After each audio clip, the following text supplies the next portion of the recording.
All right, let's get right into this one. It's a truly wild story that all started with a simple, desperate message to a couple of paranormal investigators.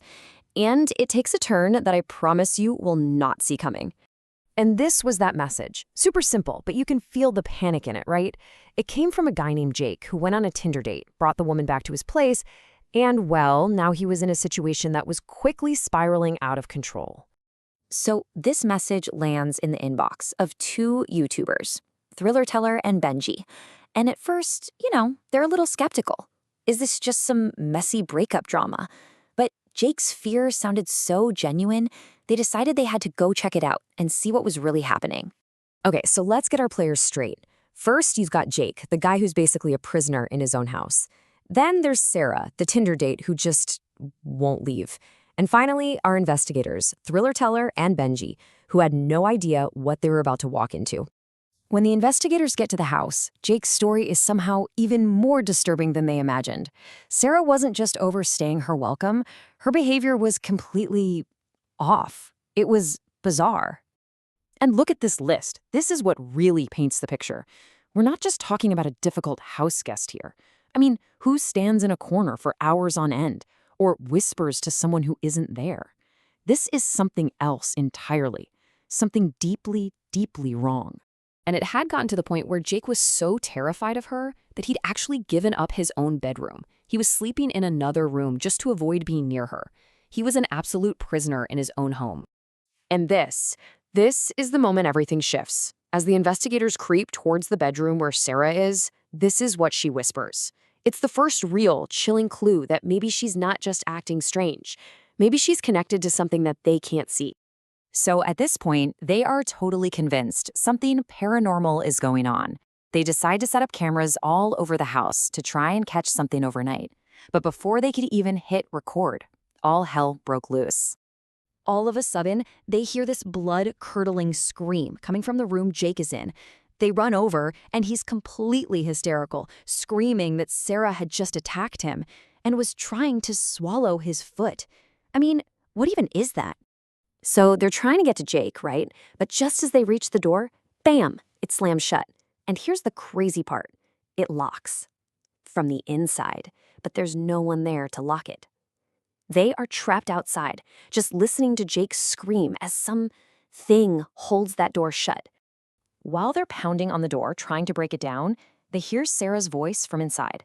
And it's not screaming, it's calm, it's cold. And what she says just confirms their absolute worst fears. And then, silence. The screaming just stops. The door swings open, all on its own. They look inside, and the room is empty.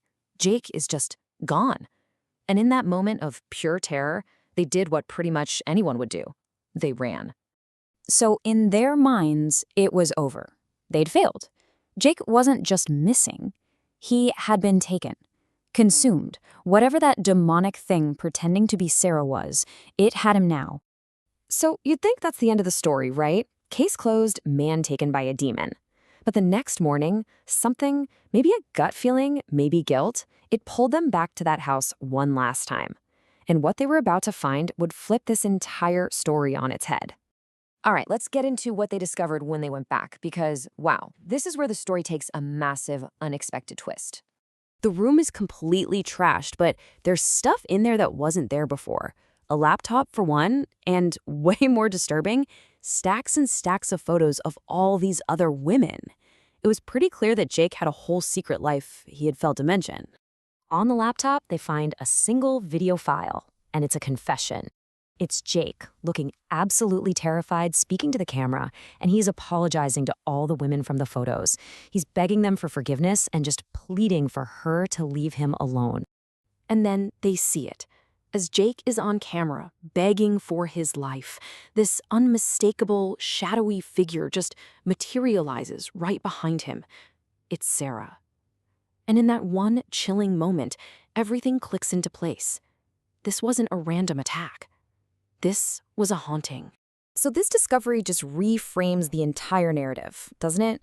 All of a sudden, you have to start asking yourself, who was the real victim in this story? And what was Sarah really there for? It's such a massive shift in perspective, right? The story they thought they were investigating, this innocent guy getting attacked by some random evil, was just plain wrong. This was something way more personal. This was targeted. Sarah wasn't just some random demon from a Tinder date. She appeared to be what a lot of paranormal researchers would call a spirit of vengeance.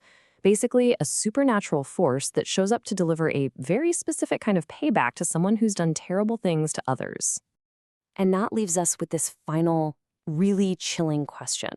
If someone has done horrible things, is a terrifying supernatural punishment a form of justice? I mean, where do you even draw that line? It's a question with no easy answer, and honestly, it's what makes this whole story so unforgettable.